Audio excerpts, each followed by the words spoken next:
నమస్తే, welcome to our channel. నేను మీ సిరి. తాడేపల్లి ప్యాలెస్లో అయితే మరొక చర్చ అయితే జరుగుతుంది. పవన్కి ధీటుగా ఒక బీసీ నేతనైతే బరిలోకి దించాలని జగన్ అయితే ఒక వ్యూహం అయితే రచిస్తున్నట్టు తెలుస్తుంది. ఇంతగా ఎవరు ఆ బీసీ నేత? పవన్కి తిను గట్టి పోటీ ఇస్తారని అనుకుంటున్నారా లేదా అనేది మనతో చర్చించడానికి మనతో పాటు సీనియర్ జర్నలిస్ట్ జగదేవ్ గారు. నమస్కారం సార్. ఇప్పుడు ఏంటంటే తాడేపల్లి ప్యాలెస్లో అయితే ఒక చర్చ జరుగుతుంది. ఏంటంటే పవన్కి ధీటుగా ఒక బీసీ నాయకుడిని, బీసీ కాదండి, అదే కాపు నాయకుడు మన ముద్రగడ పద్మనాభం గారిని దించే ప్రయత్నం చేస్తున్నారని టాక్ ఉంది. అది ఇప్పుడు కాదు, ఆల్మోస్ట్ అలా 1 month బ్యాక్ నుంచి కూడా మంతనాలు జరుగుతున్నాయి. కాపు సామాజిక వర్గానంతటిని కూడా వైసీపీ వైపు తిప్పుకునే ఆలోచనలో భాగంగా ముద్రగడ పద్మనాభం గారిని వైసీపీ తరఫున పోటీ చేయించే అవకాశం ఉంది. దట్టు పవన్ కళ్యాణ్ గారి మీదే పోటీ చేయించే ఆలోచన కూడా ఉన్నట్టుగా ఉంది. బట్ అది ఎంతవరకు వాస్తవం తెలియదు. బట్ ముద్రగడ పద్మనాభం గారు అయితే ఆల్మోస్ట్ ఆల్ సుముఖత వ్యక్తం చేస్తున్నట్టు తెలుస్తుంది వైసీపీ తరఫున పోటీ చేయడానికి. సో అంటే కాపు సామాజిక వర్గం ఏదైతే ఉందో అది పవన్ కళ్యాణ్ గారి వైపు నడిచే అవకాశం ఉంది. మరోవైపు ఏంటంటే అవకాశం ఉంది కాబట్టి ఆ ఓట్లు ఎక్కడ టీడీపీ జనసేన వైపే వెళ్ళిపోతాయి, మనకి మొండి చేయి చూపిస్తారు వైసీపీ వాళ్ళకి అనే ఉద్దేశంతో కాపు సామాజిక వర్గానికి సంబంధించిన వ్యక్తులందరూ కూడా పవన్ కళ్యాణ్కి ధీటుగా నిలబెట్టే ప్రయత్నం చేస్తుంది. అందులో మొదటి ప్రయత్నమే ముద్రగడ పద్మనాభం గారిని తీసుకొచ్చే ప్రయత్నం. అయితే ఇప్పుడు ఆయనకి ఇస్తారా, వాళ్ళ అబ్బాయిని పోటీ చేపిస్తారా అనేది కొద్దిగా క్వశ్చన్ మార్క్లో ఉంది.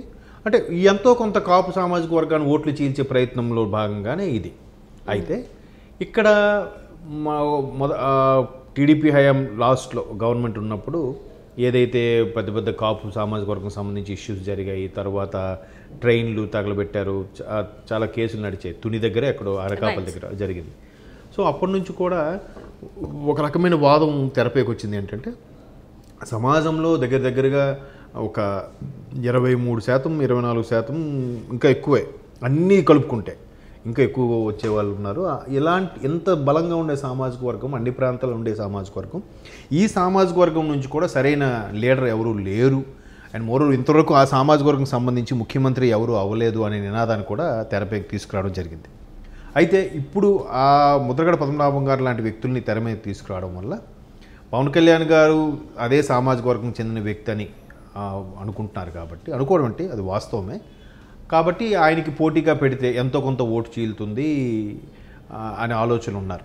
మరోవైపు ఈ ఆలోచనలకి ఎందుకు ఇలా ఆలోచన చేస్తున్నారంటే నెక్స్ట్ ఎలక్షన్స్లో టీడీపీ జనసేన అలయన్స్ ఏదైతే ఉందో అది ఖచ్చితంగా గవర్నమెంట్ ఫామ్ చేస్తుందని ఆల్రెడీ కొన్ని రకాల సర్వేలు, ఎగ్జిట్ పోల్స్ అనకూడదేమో, ఎగ్జిట్ పోల్స్ కూడా ఇప్పటికే చెప్తున్నారు. ఆల్రెడీ ఎలక్షన్స్ అయిన తర్వాత చెప్పాలి ఎగ్జిట్ పోల్స్. బట్ ఇప్పటికే ఎగ్జిట్ పోల్స్ లాగా కూడా వార్ వన్ సైడ్ డిసైడ్ అయిపోయింది, టీడీపీ జనసేన వస్తాయి అనుకుంటున్నారు. ఈ భయంతోనే వైసీపీ కూడా రకరకాల సమాలోచనలు చేస్తుంది. ఒకటి వైనాట్ 175 అనే కాన్సెప్ట్ మీద కనీసం 40 అన్నారు, 50 అన్నారు, 60 అన్నారు, ఇప్పుడు 90 మంది అంటున్నారు. 151 ఎమ్మెల్యే సీట్లో 90 మంది సిట్టింగ్ ఎమ్మెల్యేలకు అవకాశం ఇవ్వకుండా కొత్త వాళ్ళని తీసుకొచ్చే ఆలోచన. ఇంకొకటి ఏంటంటే కొత్త వాళ్ళు in the sense next generation వాళ్ళని, లేదా ఎక్కడ నుండి అక్కడ వాళ్ళని ఇక్కడ షఫుల్ చేసైనా, ఎలాగైనా ఏది చేసైనా మసిపూసి మారేడుకాయ చేసినట్టుగా ఏదో ఒక విధంగా ప్రభుత్వాన్ని అయితే 2024 గవర్నమెంట్ ఫామ్ చేయాలనే తపనతో ఉంది వైసీపీ. బట్ దానికి అన్ని రకాలుగా దారులు మూసుకుపోయాయని విశ్లేషకులు చాలామంది చెప్తున్నారు. ఎందుకంటే ఉద్యోగస్తుల వ్యతిరేకత ఉంది, సామాన్యుల వ్యతిరేకత ఉంది, కాంట్రాక్టుల వ్యతిరేకత ఉంది, తర్వాత పథకాలకు సంబంధించి కూడా చాలా వ్యతిరేకత ఉంది. ఎవరికి వారు లబ్ధి పొందుతున్నా కూడా దాన్ని అన్నిటికీ విమర్శిస్తున్నారు. నెక్స్ట్ రీసెంట్గా ఇప్పుడు అంగన్వాడీ ఇష్యూ నడుస్తుంది. తర్వాత రాజకీయ కక్షకు సంబంధించి చంద్రబాబు గారు అరెస్టు విషయం ఒకటి కాదు, అవన్నిటికీ వెరస్ ఇంకోటి కూడా ఉంది. ఏంటంటే మరీ ఫ్యామిలీస్కి పర్సనల్గా వెళ్ళి దుయ్యబట్టడము. రాజకీయం అంటే బురద జల్లడం వరకే మనకు తెలుసు.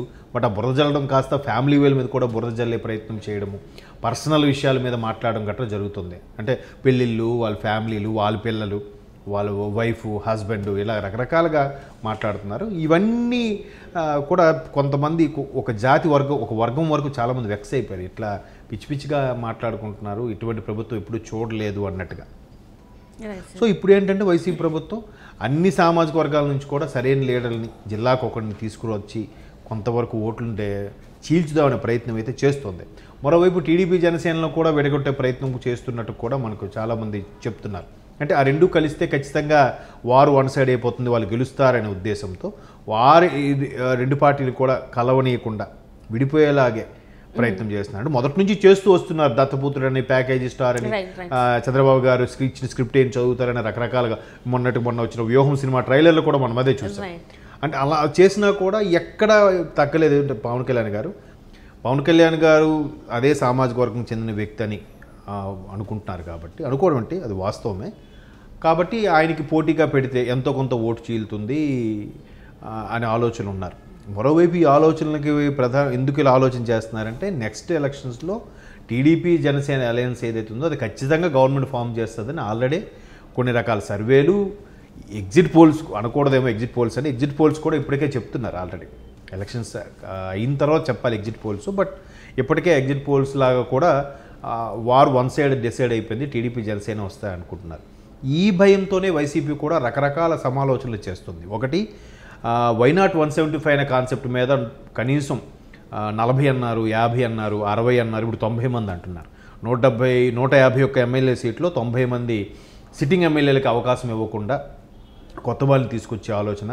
ఇంకొకటి ఏంటంటే కొత్త వాళ్ళు in the sense next generation వాళ్ళని, లేదా ఎక్కడ నుంచి అక్కడ వాళ్ళని ఇక్కడ షఫుల్ చేసైనా, ఎలాగైనా ఏది చేసైనా మసిపూసి మారేడుకాయ చేసినట్టుగా. బట్ ఎప్పుడైతే చంద్రబాబు గారు అరెస్ట్ అయ్యారో, బయటికి ములాఖత్ అయ్యి బయటకు వచ్చినప్పుడు ఓపెన్గానే అనౌన్స్మెంట్ ఇచ్చారు, కలిసి పోటీ చేస్తాం, ఎందుకంటే ప్రభుత్వ వ్యతిరేక ఓటును చేల్చదలుచుకోలేదు.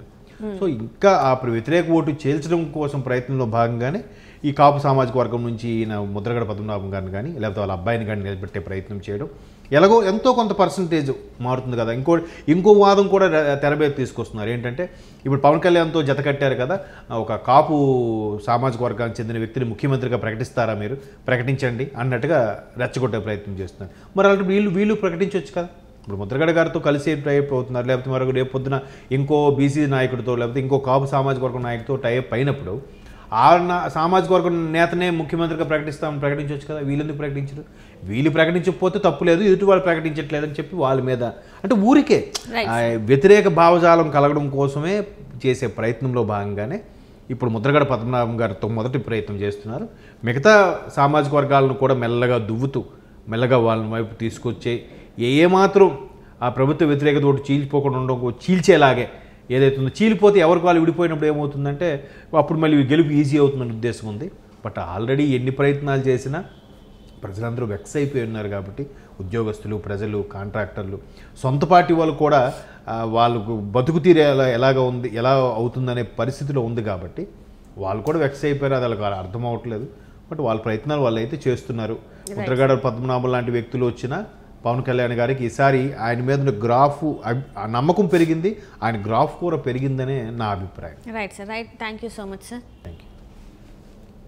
సో ఇది వాళ్ళ చర్చ. జగన్ అనుకుంటున్నట్టు తన వ్యూహం ప్రకారం పవన్కి ధీటుగా ముద్రగడ గారిని నిల్చోబెడితే ఓటు బ్యాంక్ తనకి వస్తుందా లేదా అనేది మాత్రం ఎన్నికలు అవుతేనే కానీ తెలియదు. సో అంతవరకైతే మనం వేచి చూడాలి. Thank you.